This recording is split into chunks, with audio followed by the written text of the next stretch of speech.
manusia. Kemudian Hawa ni adalah seluruhnya aku berbanding berhadapan dengan manusia.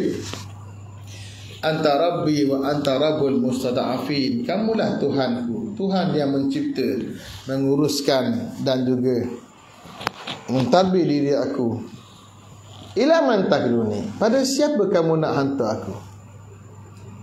Ila qaribin man laktahu amri, pada orang dekat, anak beranak aku sendiri Makkah, yang kamu beri penguasaan terhadap mereka mengatasi diri aku. Am ila ba'idin yatajahamuni, atau pada orang jauh yang serang aku. Orang Taif jauh serang Nabi, orang Mekah anak beranak tak sokong Nabi. Illam yakun bika alayya ghadabun fala ubali, kalau tidak ada kemurkaanmu wahai Tuhan, aku tidak peduli. Itu adalah munajat Nabi SAW selepas 10 tahun berdakwah. Anak beranak tak terima, orang jauh pun tak terima, tetapi semangat perjuangan tak pernah kendur. Bila balik semula ke Makkah Al-Mukarramah, masuk Makkah Al-Mukarramah pun dengan perlindungan yang diberikan oleh seorang yang kafir. Dia tak beriman dengan Nabi, tetapi dia sanggup melindungi Nabi untuk masuk kota Mekah. Hingga orang Mekah tanya, asabata, kamu dah masuk Islam ke? Kata dia pada Mut'im bin Adi nama dia, telah, tidak, tetapi aku ujiru, aku beri perlindungan pada Muhammad. Diiring Muhammad SAW sampai ke kota Mekah, sampai ke Masjid Haram. Nabi sembahyang sunat di Masjid Haram, hantar ke rumah, bagi isyarat mereka bagi perlindungan kepada Nabi.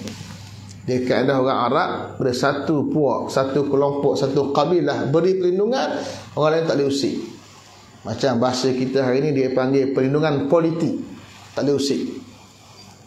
Maka dengan perlindungan diberikan oleh seorang yang kufur kepada Allah Ta'ala, tapi bantu Nabi SAW, orang Quraisy tak boleh buat apa-apa. Nabi ambil peluang daripada perlindungan tadi, mensasarkan dakwah pada orang luar. Siapa dia? Orang Arab, semenanjung tanah Arab yang datang ke Mekah saban tahun buat ibadah haji berdasarkan agama Nabi Allah Ibrahim. Dia ambil peluang ketika buat ibadah haji, ketika mana mabit di Mina, bermalam di Mina, Nabi masuk ke khemah, minta izin masuk khemah. Apa ucapan Nabi? Ucapan Nabi sama aja, man yu'wini hatta uballigha risalati rabbi falahul jannah.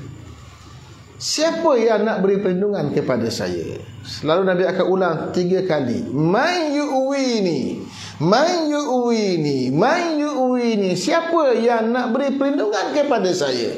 Siapa nak beri perlindungan kepada saya? Siapa nak beri perlindungan kepada saya? Hatta uballigha risalati rabbi, supaya saya boleh menyampaikan mesej risalah Tuhan saya. Falahul jannah, dia dapat syurga. Itu dia. Kenapa? Kerana seorang pendakwah macam Nabi, dia perlukan perlindungan, dia perlukan sokongan. Hari ini kalau saya nak berkuliah di masjid Tanjung Bulu, tapi tak ada orang nak beri laluan, nak masuk masjid pun tak boleh. Boleh masuk masjid, tak ada ceramah pula, tak ada mic, tak ada meja, tak ada belaka, tak boleh buat. Dia perlukan pembantu, perlukan perlindungan. Siapa nak beri perlindungan? Perlindungan itu diminta daripada orang-orang besar, ketua-ketua kabilah. Siapa? Ketua kabilah mana nak beri perlindungan? Kalau ketua kabilah beri perlindungan, anak beranak dia ikut belakang. Kaedah ini kaedah yang terpakai di semua tempat, bukan orang Arab saja, di mana-mana pun. Bila ketua setuju, kepala setuju, orang yang orang kampung suka kat dia atau jadikan dia ketua, dia tua sikit, hak lain ikut belakang lah.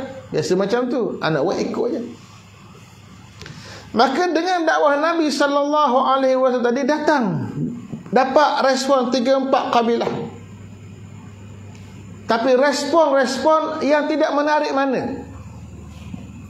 Respon yang ada kepentingan, ada yang kata kami boleh sokong, tapi sekiranya kami berhadapan dengan orang-orang Parsi begitu begini, akhirnya Allah Ta'ala buka hati beberapa orang pemuda Yasrib untuk beriman dengan Nabi sallallahu alaihi wasallam. Ini benih yang awal.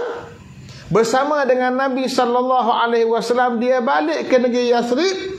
Dia janji dengan Nabi nak bawa lagi tahun depan.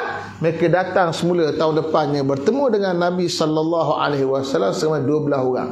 12 orang yang mewakili dua kelompok yang besar dan mewakili juga kabilah-kabilah yang kecil. Maka bila mereka turun pada tahun seterusnya bertemu dengan Nabi sallallahu alaihi wasallam, mereka buat satu bai'ah dengan Nabi sallallahu alaihi wasallam. Bai'ah itu bai'ah untuk bersama Nabi, tapi bai'ah lebih kepada bai'ah tidak syirik kepada Allah Taala. Bai'ah tidak buat dosa besar, mencuri, merompak, berzina, bunuh orang dan sebagainya. Ini adalah bai'ah awal untuk satu kelompok awal yang nak bersama Nabi sallallahu alaihi wasallam. Kerana para pendukung dakwah Nabi sallallahu alaihi wasallam mesti orang yang akidahnya betul, tak syirik pada Allah. Mereka bai'ah Allah tusyriku billahi syai'a. Kamu bai'ah dengan aku, jangan syirikkan Allah Ta'ala dengan sesuatu. Akidah mesti bersih. Yang kedua, orang yang nak berjuang dengan Nabi sallallahu alaihi wasallam, syariatnya mesti comel. Tidak mencuri, tidak merampak, tidak berzina. Akhlaknya kena cantik.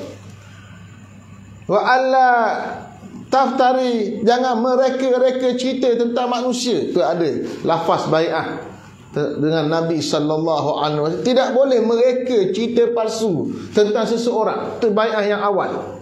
Arti bai'ah akidah, bai'ah syariat, bai'ah akhlak. 3. Mereka balik ke negeri Yasrib. Janji nak mari pula tahun depan, lagi ramai. Tahun yang seterusnya, tahun ketiga, mereka datang selama 70 orang lebih. Mewakili dua puak yang besar di negeri Yasrib, Aus dan Khazraj.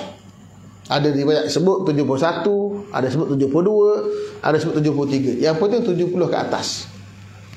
Dan bai'ah kali ini dengan Nabi, bai'ah tempat yang sama, namanya Aqabah, dekat kawasan Melontar. Bai'ah yang lagi kemas, lagi kuat. Bai'na Rasulullah sallallahu alaihi wasallam ala sam'i wa ta'ah. Kami bai'ah Nabi sallallahu alaihi wasallam untuk dengar dan juga taat. Taat Nabi sebagai apa? Kalau taat Nabi sebagai Nabi, dia adalah Nabi, ya mesti taat. Tapi tak, bai'ah Nabi sebagai ketua bagi sebuah negara baru nanti, namanya Al-Madinah. Fil usri wal yusur, ketika senang, ketika payah. Wa fil mansyati wal makrah, ketika cergah, ketika terpaksa. Wa ala asaratin alaina, dalam keadaan kita mengutamakan Nabi berbanding kita. Wa alla nakhafa fillahi laumata laim, dan kami bai'ah tidak takut di jalan Allah Subhanahu wa taala celaan orang yang mencela. Ini bai'ah Nabi. Satu, bai'ah kepimpinan. Kedua, bai'ah kekuatan perjuangan. Sabar ketika berjuang, senang, susah dan sebagainya bersama. Yang ketiga, bai'ah jangan takut untuk bercakap benar demi jalan Allah. Kenapa? Kerana bila bawa agama Allah Ta'ala, serangan tu banyak. Keluarga, adik-beradik, rakan, sahabat handai, semua ni akan mula mempertikaikan. Maka jangan takut di jalan Allah Ta'ala celaan orang yang mencela. Kalau kena cela sekali, undur ke belakang, itu bukan orang perjuangan. Orang berjuang, dia tak takut pada orang, walaupun dia seorang diri. Dia tak peduli orang nak kata apa, gajah ke rimau, ikut suka dia lah. Mu cakap lagu mana pun, dia kerah pedas. Telinga dia tak nipis, telinga tebal. Ada orang telinga nipis, lambat usik sikit dia melompat. Telinga nipis, mudah marah. Orang yang nak berjuang, dia tak takut pada celah orang. Celah lah. Kalau hari ini kat Facebook lah, Kan maki banyak Facebook tak, komen tu. Sekali tulis status, mungkin 100 orang maki belaka. Dia baca makian, dia tutup Facebook dia. Itu bukan orang berjuang, penakut baik. Ikut suka dia nak komen lagu mana pun, bukan kesal pada kita pun. Dia tulis ikut suka dia lah, bukan kesal pada jiwa kita pun. Kena kuat lah. Kalau takut baca komen, jangan baca, tutup komen tu. Tak perlu bimbang orang nak kata apa. Pedulikan orang. Yang penting bawa agama Allah Subhanahu. Siapa pun tak peduli. Itu orang berjuang. Yang penting dia bercakap ikut Quran, ikut sunnah, ikut yang benar, bukan ikut yang hawa nafsu dia. Tak takut. Ini prinsip saya. Prinsip saya yang saya pegang, mu nak kata-kata lah. Aku tak peduli. Selagi kita bawa kebenaran, kita siapa pun kita tak peduli. Yang penting bawa kebenaran. Nak maki ke, nak hamun ke, nak cela ke, nak buatlah ikut sukalah, tak peduli. Itu bai'ah Nabi dengan orang-orang Yasrib. Sebab apa? Sebab nak bawa benda besar, nak boleh kerajaan. Kalau ketika berdakwah biasa, gerakan biasa, cabaran tak kuat, jadi kerajaan ni serangan berkerajaan. Kerajaan menyerang kerajaan. Ketika di Makkah Al-Mukarramah, Rom tak peduli. Ketika di Makkah Parsi tak peduli. Kenapa? Kecil. Tapi bila mula sebuah negara bergelar negara yang dia akan hadapi siapa? Rom dan Parsi. Rom kerajaan besar dunia, Parsi kerajaan besar dunia. Kerajaan-kerajaan lain mula akan buka mata.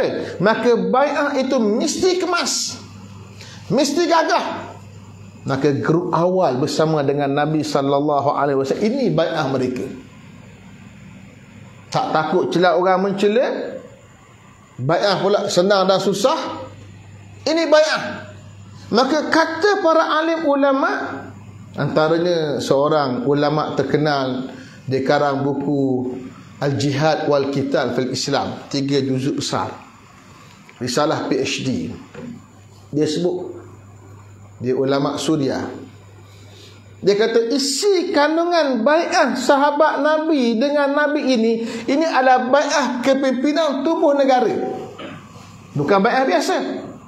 Maka selepas bai'ah itulah maka para sahabat Nabi di Makkah Al-Mukarramah mula berhijrah ke negeri Yasrib. Seorang hinggalah bila orang boleh tengok bahawa orang Islam makin surut di Mekah. Gimana? Maka akhirnya mereka mesyuarat bincang, yang kesimpulan akhirnya nak bunuh Nabi SAW. Maka Allah arahkan Nabi berhijrah pada malam tersebut. Maka berlakulah peristiwa hijrah Nabi SAW ke negeri Yathrib. Selesai round pertama. Cuba lihat, round pertama perjuangan Nabi, bina pasau, bina grup, bina kumpulan, bina kader-kader perjuangan yang gagah dan kuat untuk nanti mendapat sebuah negara.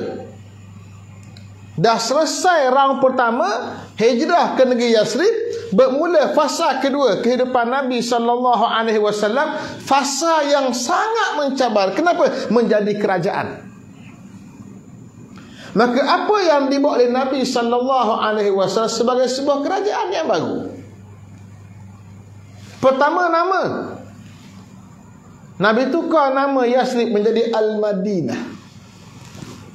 Al-Madinah ada kata dasarnya dana yadinu. Dana yadinu, tunduk dan patuh. Ini negeri orang yang tunduk dan patuh kepada Allah. Itu isyaratnya Al-Madinah. Satu. Yang kedua, Nabi SAW selesaikan dulu perkara yang boleh menjadi kekuatan pada sebuah kerajaan, sebuah masyarakat, sebuah keluarga yang besar, namanya orang-orang penduduk Madinah. Maka Nabi SAW satukan dulu 2 puak orang Islam di negeri Madinah yang bertelikah panjang, iaitu 2 puak Aus dan juga Khazraj.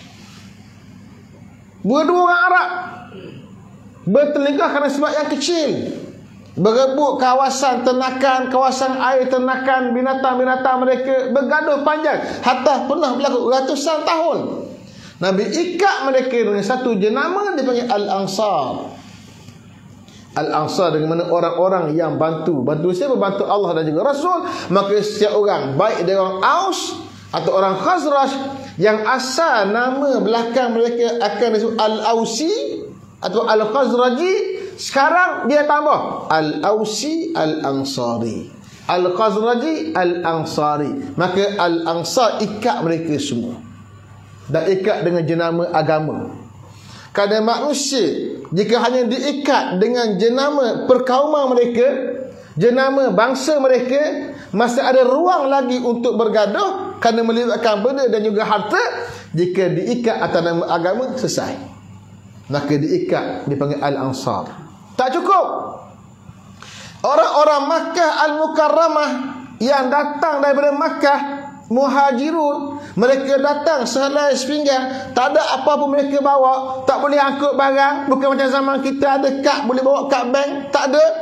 Hijrah kosong, ada tinggal isteri, ada tinggal suami, tinggal anak-anak, tinggal ibu, tinggal ayah. Mereka perlukan bantuan daripada orang penduduk asal negeri Yathrib, negeri Madinah. Maka Nabi satukan pula orang Ansar dengan orang Mekah atas konsep persaudaraan. Satu keluarga ambil seorang, satu keluarga ambil seorang, satu keluarga ambil seorang. Tujuannya apa? Agar keluarga angkat ini boleh bantu untuk kehidupan awal mereka. Diberikan naungan untuk perumahan, dicarikan isteri kalau perlukan isteri, dicarikan suami kalau perlukan suami, diberi peluang pekerjaan untuk peringkat awal mereka boleh bertahan dan boleh hidup. Maka persaudaraan mereka ini diberi hukum oleh Allah Ta'ala persaudaraan yang boleh mewarisi harta. Dalam Islam yang boleh mewarisi harta hanyalah hubungan darah. Tapi Allah Ta'ala beri hukum untuk orang Ansar yang disaudarakan dengan orang-orang Quraisy yang hijrah, disatukan seperti adik-beradik yang boleh mewarisi harta. Kenapa? Nak bina kekuatan.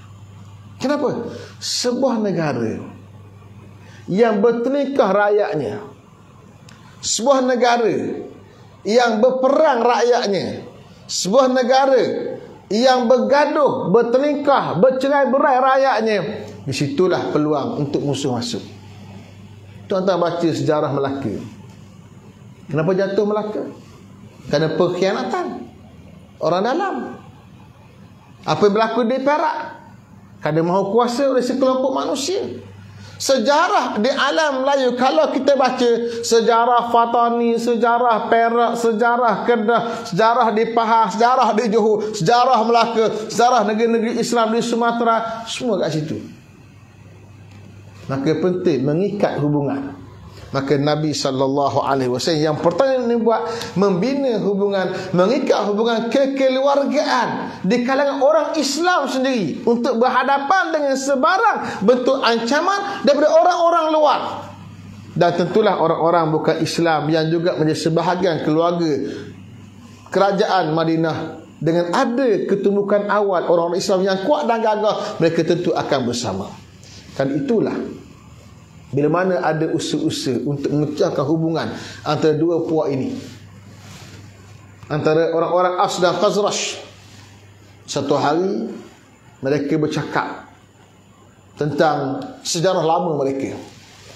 Masing-masing sebut sejarah yang berlaku dulu. Ayah kamu begini, tok kamu begini, tok kamu dulu penggal kepala tok aku, dan sebab hingga akhirnya menimbulkan semangat ta'assub qabali. Hingga masing-masing menghunuskan pedang nak bergaduh. Segera sahabat Nabi SAW pergi jumpa Nabi, maklum kat Nabi. Maka Nabi panggil orang-orang Islam menyebut.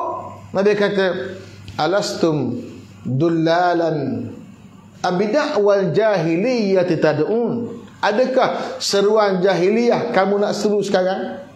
Mana perseruan jahiliyah? Seruan perkauman.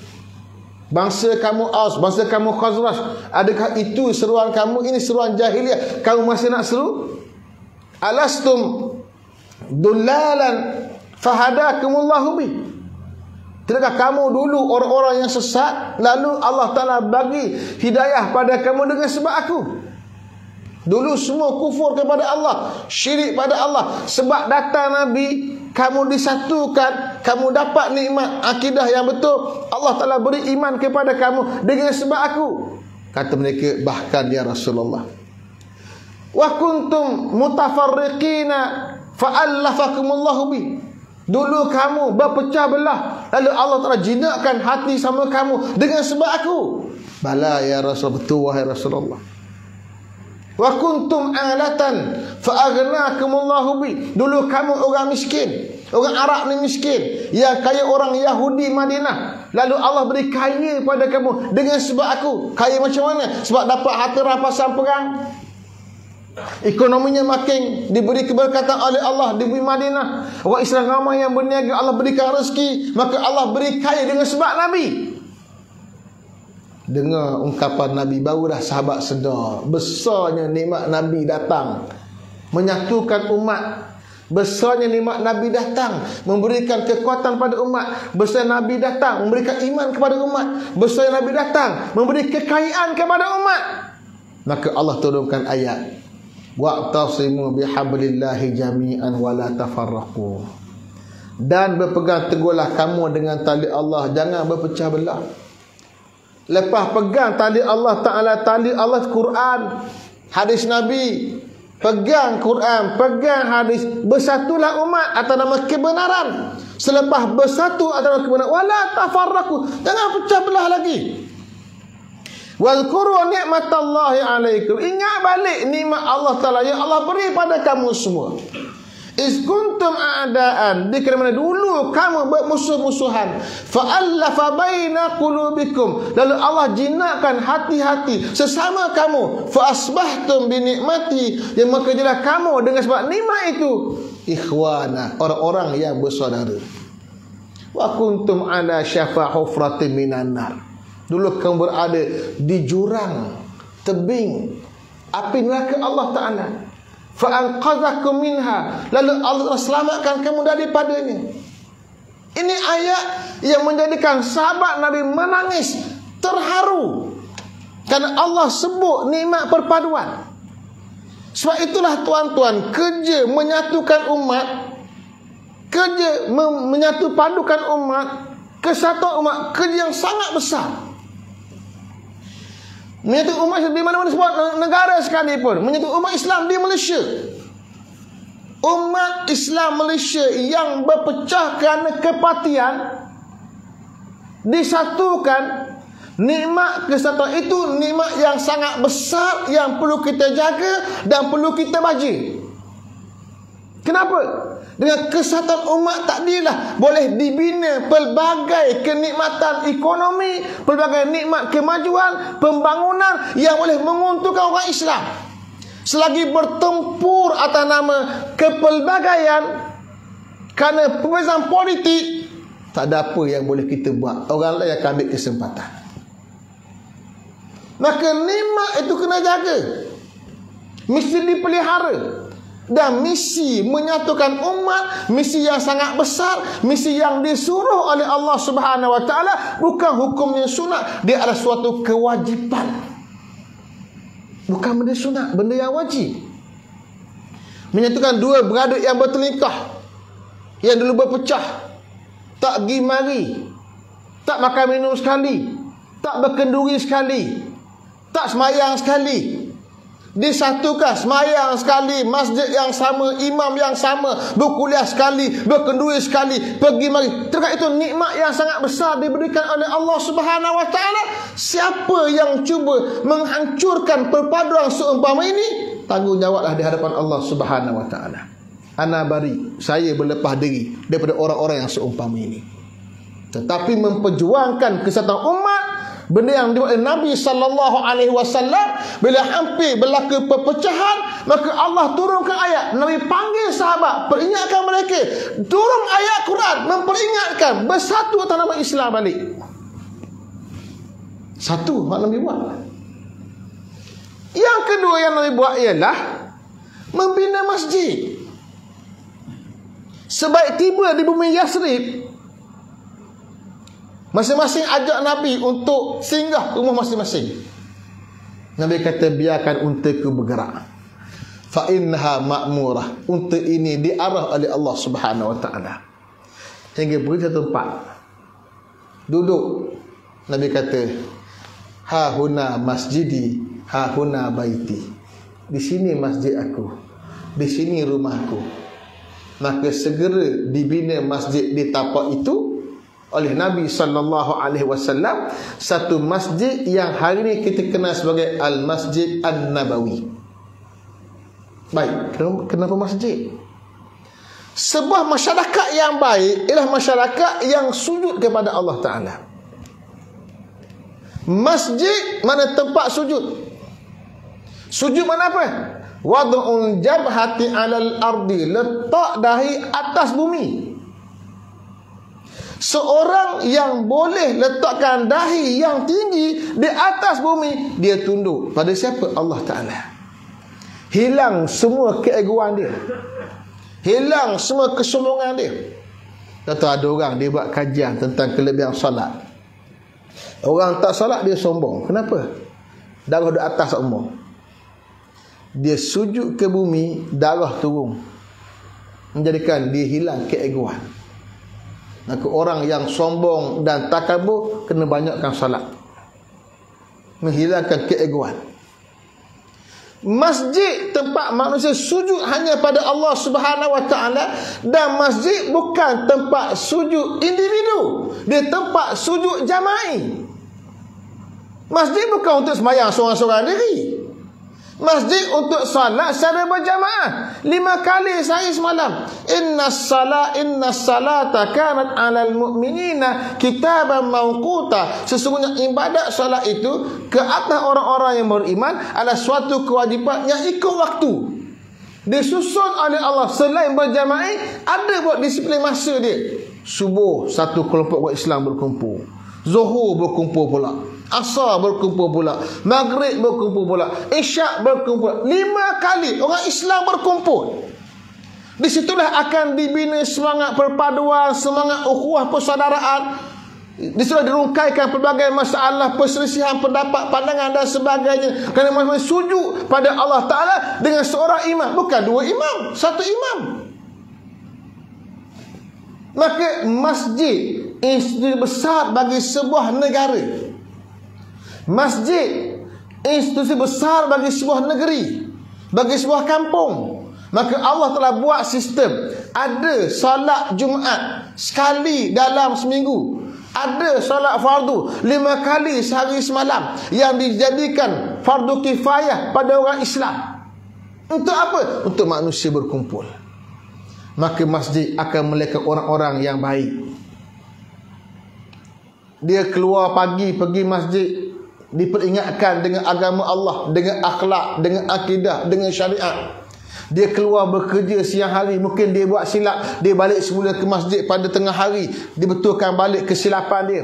Dia keluar bekerja balik, mungkin berlaku silap lagi, dia datang semula ke masjid pada waktu asar, betulkan balik kesilapan, bertaubat kepada Allah Subhanahu wa taala, peringatkan dia kesilapan. Dia balik rumah dia pula, mungkin urusan keluarga dia jadi macam-macam benda pula, mari ke masjid pula maghrib, peringatkan balik, balik ke rumah, datang pula isyak sebelum tidur. Sistem.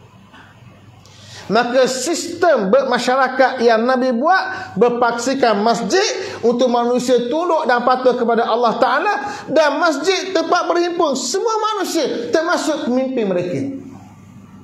Nak jumpa pemimpin kat masjid.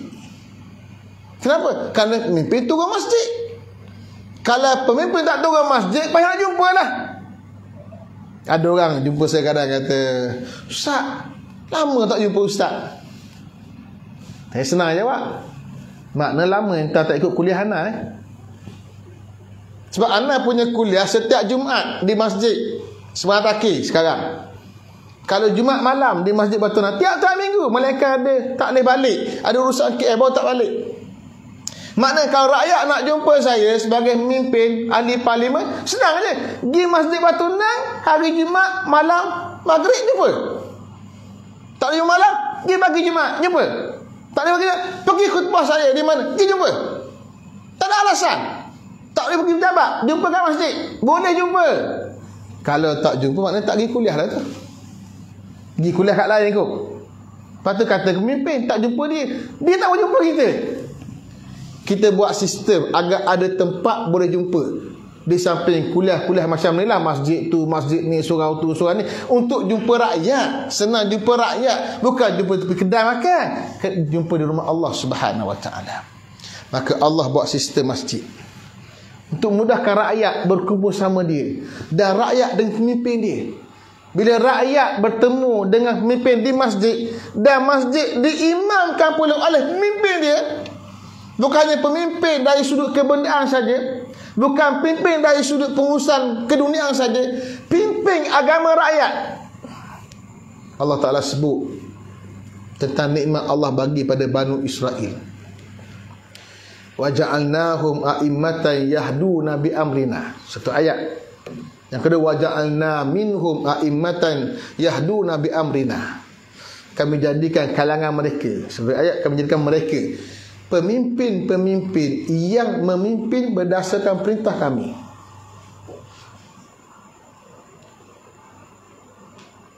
Wa awhayna ilaihim fa'lal khairat, dan kami ilhamkan pada pemimpin ini pelakuan kebajikan.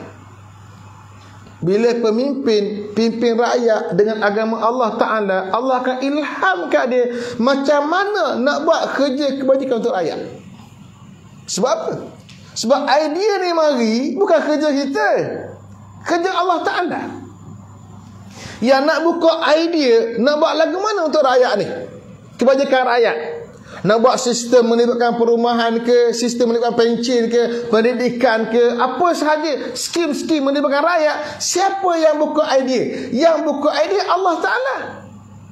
Dan Allah beri jaminan, Allah beri idea berkebajikan pada pemimpin yang pimpin berdasarkan perintah Allah. Wa iqamas salah, Allah ilhamkan dia menegakkan salat dan ibadat. Wa ita'az zakah, Allah ilhamkan dia tunaikan zakat. Zakat sistem yang menstabilkan ekonomi umat. Wa kanu lana abidin, dan pemimpin ini kata Allah Ta'ala, bagi kami adalah hamba-hamba yang taat kepada Allah. Itu sifat kepimpinan yang Allah sebut tentang Banu Israel. Dua, yang ketiga dibawa oleh Nabi SAW ialah membina ekonomi umat. Ekonomi ni di mana punca dia? Tempat duduk dia, tempat duduknya pada sistem perniagaan. Kerana perniagaan tempat di mana manusia bertukar barang, bertukar khidmat. Kita nak boleh apa pun hari ni, dia memerlukan pasaran. Ada orang yang menjual mikrofon, yang menjual face mask, yang menjual handset, yang menjual kunci, yang jual apa namanya shiller, yang jual kipas, yang jual tiang, yang jual kayu, yang jual, semua ni adalah perniagaan. Hidup manusia tak boleh sempurna melainkan ada yang namanya baik perniagaan, jual beli. Tempat jual beli kat mana? Pasar. Hari ni pasaran, pasar dan pasaran. Pasar hak fizikal tu, pasaran yang menggunakan sistem bursa dan sebagainya. Oleh kerana pasar fizikalnya di negeri Yasrib dikuasai oleh orang-orang Yahudi Madinah, maka kuasa ekonomi di tangan orang-orang bukan Islam. Maka apa dibuat Nabi SAW? Membina kekuatan ekonomi. Nabi pergi pasar khemah untuk orang Islam, berniaga di pasar orang bukan Islam, nak bersaing. Yahudi tak suka mana, dikerak tali khemah Nabi waktu malam.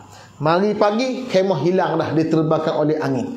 Tak apa, Nabi kata, la adribanna lakum suqan, aku akan buat untuk kamu satu pasar untuk orang Islam. Akhir jumpa tapak yang sesuai. Banyak tapak dicadangkan, pilih tapak sesuai. Berarti ada strategi pemilihan, bukan sebarangan. Akhirnya setuju su tapak. Setuju tapak tadi, Nabi ijtihad. Hadhihi yasuqukum, ini pasar kamu. La yuntaqadanna, pasar ini tidak akan dibatalkan sampai bila-bila. Sekali perniagaan berjalan sampai kiamat dia kena berjalan, nak bekalkan barangan pada umat. Ada riwayat sebut la yuntaqasanna, mana tidak akan dikurangkan. Dengan makna bukan makin kecil pasar, kena makin besar umur. Pasar mesti makin besar, bukan makin mengecil. Orangnya makin ramai. Wala yudrabanna 'alaihal kharaj, dan jangan dikenakan cukai pada pasar ini. Kenapa cukai? Cukai menyebabkan harga barang naik. Yahudi kenakan cukai, barangannya tinggi. Pasar orang Islam tak kena cukai, barangannya rendah. Bila kena cukai, para peniaga dia akan serapkan kos cukai dalam harga barang. Bila tak ada cukai, barangan Nabi jadi murah.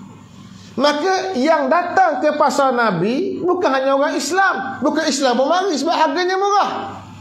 Maka akhirnya pasar Yahudi tidak menerima sambutan. Orang pakat pergi pasar orang Islam. Orang luar yang datang hantar barang pun hantar barang ke pasar orang Islam. Maka akhirnya orang Yahudi minta masuk pasar Nabi. Nabi tak larang, sila masuk pasar kami, tapi kena ikut peraturan kami. Maka akhirnya dengan keadaan macam tu, Nabi menjadikan orang Islam berkuasa dari segi ekonomi. Tengok taktik Nabi, strategi Nabi, memberi kekuatan kepada umat, membina pasaran. Dan ini yang boleh dibina oleh umat. Selagi pasaran tidak dikuasai oleh orang Islam, yang antara punca kegagalan menguasai kerana pertembungan dari sudut perbezaan politik yang menghalang kerja-kerja ekonomi, maka akan dapat disatukan. Tuan-tuan bayangkan, kalau kita boleh menguasai pasaran, pasaran runcit, pasaran bekalan melibatkan bahan-bahan pembinaan, bahan bekalan melibatkan pertanian, daging yang diimport, ayam yang diimport, telur yang kena import, dan lembu yang kena import. Semua ni tuan-tuan cerita pasaran, cerita penguasaan. Selagi ada kelompok tertentu yang menguasai ataupun dia panggil ihtikar, monopoli, monopoli bekalan anak ayam, monopoli bekalan telur, monopoli bekalan sayur dan sebagainya, umat akan jadi rosak, ekonomi akan jadi rosak. Tapi nak bawa untuk membetulkan semua keadaan ini memerlukan suatu kesatuan yang hebat dan kuat. Kesatuan bermula dengan kesatuan umat dulu. Pada ukhuwahnya dia akan pergi pada kejayaan membina ekonomi umat. Kalau kita ambil alam Melayu kita, Malaysia kita, puluhan tahun kita memperjuangkan kuasa ekonomi orang-orang Melayu Islam, kita masih belum berjaya. Kenapa? Kerana pertama kita bergaduh sama kita dulu. Akhirnya ke ekonomi dia agak tidak sama rata. Satu puak dapat, satu puak lagi yang mereka berkelayakan tak dapat kerana faktor perbezaan politik. Maka pincanglah urusan ekonomi kerana ada orang yang bijak, pandai dan hebat tak diberikan ke ekonomi. Hanya segelintir dapat ke ekonomi, pincang. Tapi di kala mana ke ekonomi diagih pada semua orang Islam yang berkelayakan, yang berkemampuan, maka disitulah kekuatan umat akan terbina. Ekonomi. Tuan-tuan, kena tengok jauh ke hadapan. Lihat apa yang berlaku sekarang. Nak bina kekuatan ini memerlukan perpaduan. Tanpa perpaduan tidak akan berjaya. Percayalah saya cakap. Kita nak bina pembangunan apa pun, sentimen politik menyebabkan kawasan ni dibangunkan, kawasan ni tak dibangunkan. Lain tu dapat jalan raya, lain ni dapat jalan bukan jalan raya, dapat jalan batu. Rumah dapat bantuan, rumah tak dapat bantuan kerana sentimen. Kita nak padamkan sentimen ini. Kerajaan berjuang untuk rakyat dia, mengenepi kebiasaan politik. Caranya satukan umat. Setiap orang dapat ke ekonomi masing-masing. Maka nak bina ekonomi umat ini jalan ni. Maka bila terbina kekuatan ekonomi umat, terbina kekuatan kesatuan umat, dan semua mereka dipandu oleh satu institusi masjid yang jadikan mereka orang yang faham agama, takut pada neraka Allah Ta'ala, mahukan syurga Allah Ta'ala, segala perselisihan dirundingkan di atas nama masjid rumah Allah Subhanahu Wa Ta'ala, maka disitulah kerajaan Nabi mula bergerak jauh. laju hingga akhirnya apa? Berjaya mencabar Rom dan juga Parsi. Dah kuat, baru dicabar yang lain. Kalau dalam negara pun bergolak, ekonomi tak kuat, kesatuan bergolak, mana mungkin nak berhadapan dengan Rom, satu kerajaan besar dunia, mana mungkin nak berhadapan dengan Parsi, kuasa besar dunia. Dan kita kena ingat, bila Nabi SAW mula membawa risalah Islam keluar Madinah, tengok sejarah Nabi, selepas tahun yang ke-6. 6 tahun yang pertama, Nabi walaupun dah berjaya membina kekuatan di negeri Madinah Al-Munawwarah, tapi Nabi masih berhadapan dengan ancaman Quraisy di Mekah. Berlaku siri peperangan. Tahun kedua Islam, tahun kedua Hijrah, perang Badar. Tahun ketiga, perang Uhud. Tahun kelima, perang Khandaq. Lepas perang Khandaq, Nabi pergi ke Mekah dengan Islam, menunjukkan kekuatan Islam. Orang Mekah minta damai. Berlaku Sulh Hudaibiyah, berlaku perdamaian Hudaibiyah. Bila berlaku perdamaian, musuh dapat ditutup mulut sekejap, dapat diikat tangan sekejap. Atas nama perdamaian, tak berlaku pertemuan dalaman antara orang Islam Madinah dengan orang-orang Quraisy di Mekah. Maka Nabi mula tu pun hantar risalah Islam ke Rom, ke Parsi. Cuba tengok cara Nabi selesaikan dan susun strategi memperkasakan kerajaan. Hantar surat-surat, di situ bermula. Tahu kenapa maknanya apa? Pentingnya satu kesatuan kalangan umat. Kalau tak dapat satu, paling kurang ada rundingan perdamaian. Saya memujilah kerajaan yang kita bina sekarang, kerajaan keluarga Malaysia, yang bertembung dengan satu lagi gerakan ketumbukan pembangkang.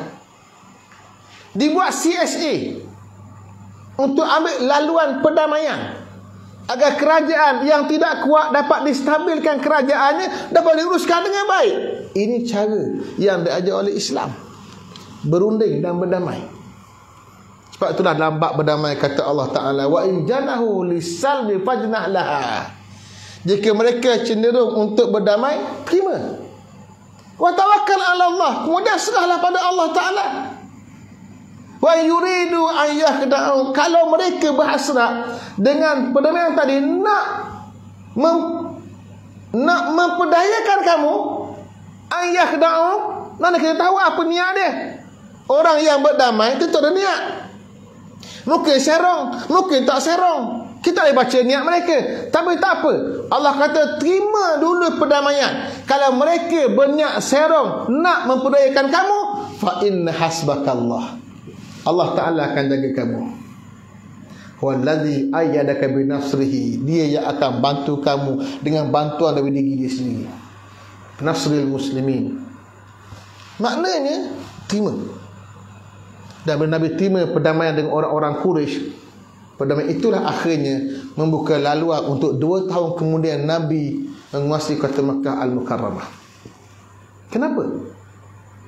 Ketika berlaku perdamaian antara Nabi dengan orang-orang Quraisy, yang pada zahir perjanjian Nabi dilihat macam tidak adil. Perjanjian menyebut mana-mana orang Mekah yang lari ke Madinah nak bersama Nabi kena hantar balik ke Mekah. Mana-mana orang Madinah yang lari ke Mekah nak ikut Mekah, dengan hantar balik. Nabi terima.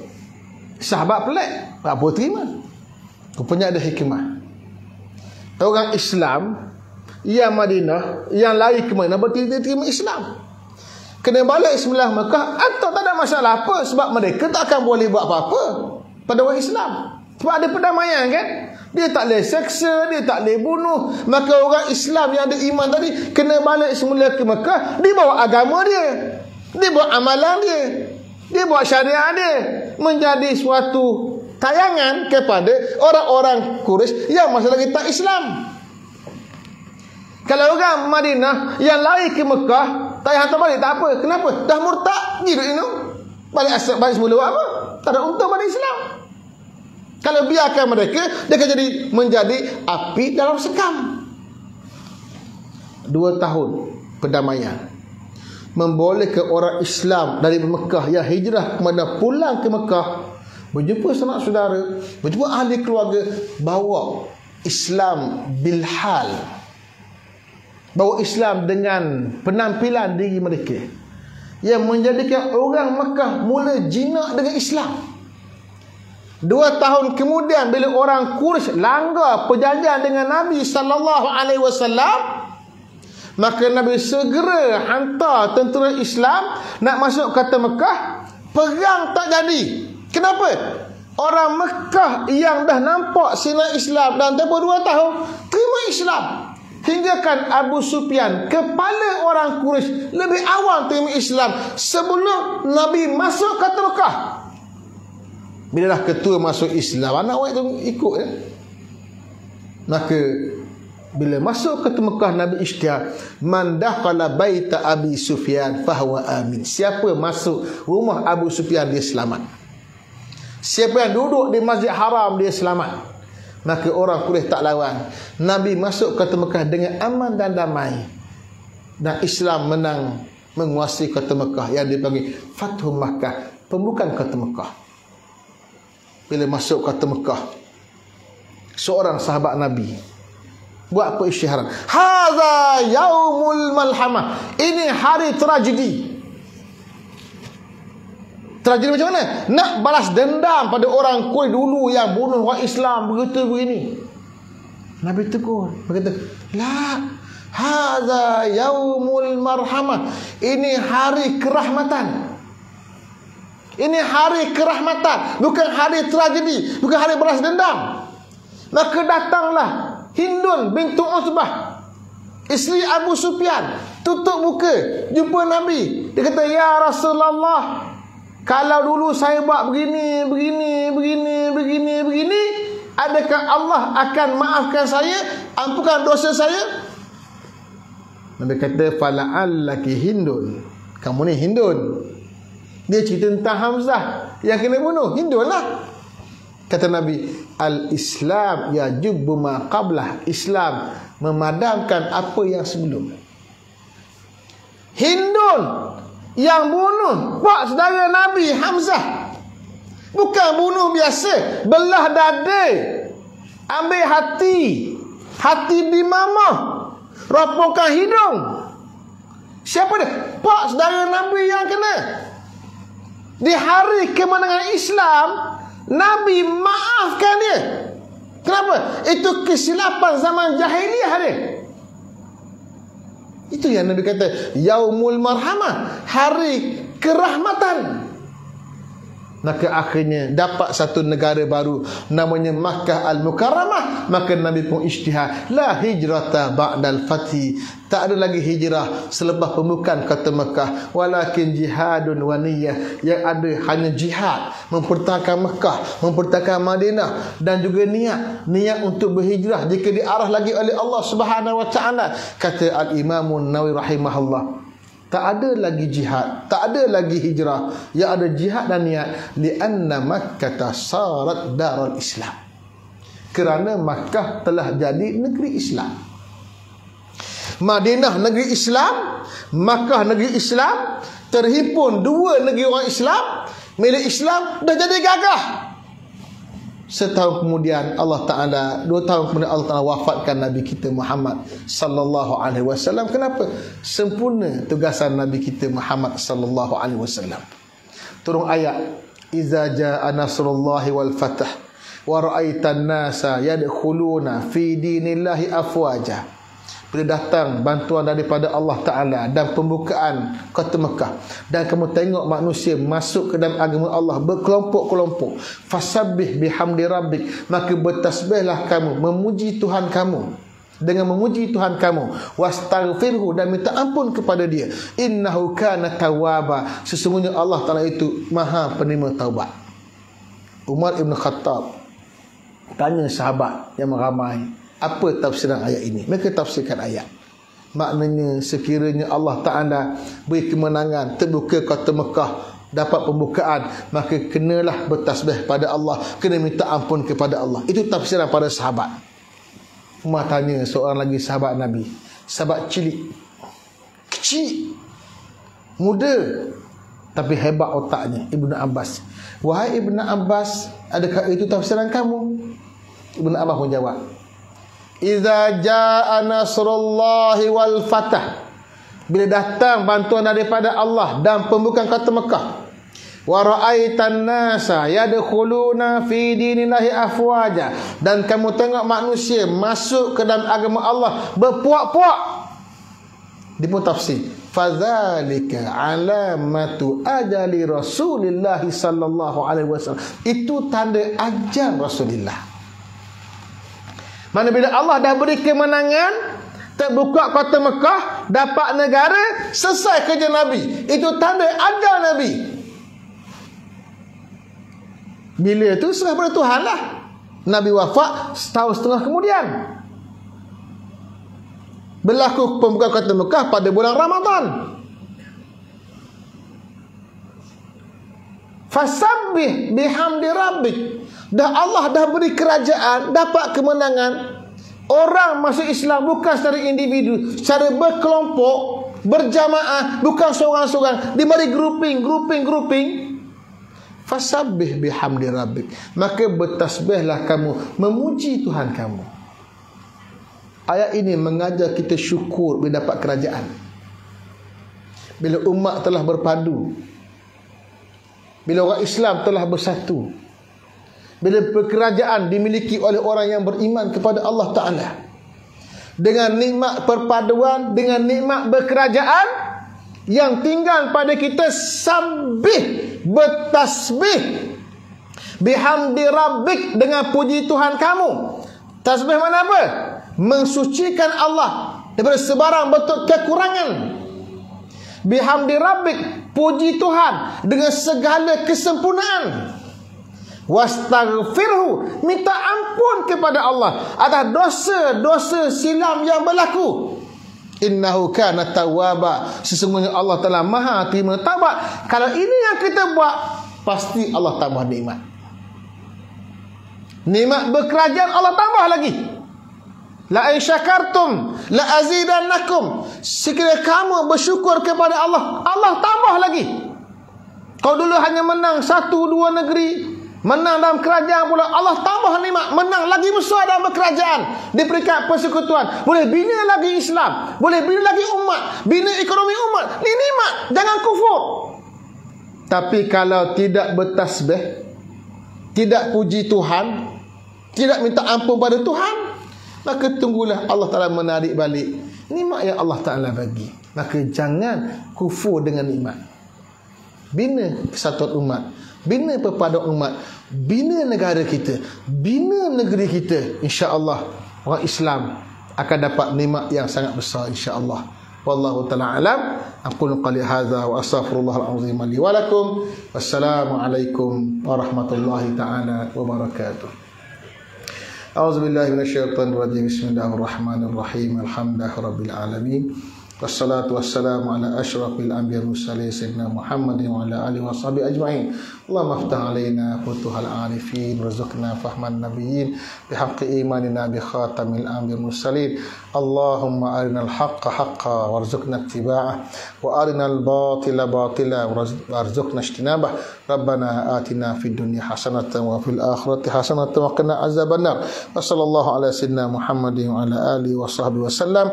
Walhamdulillahi rabbil alamin. Taqabbalallahu minkum.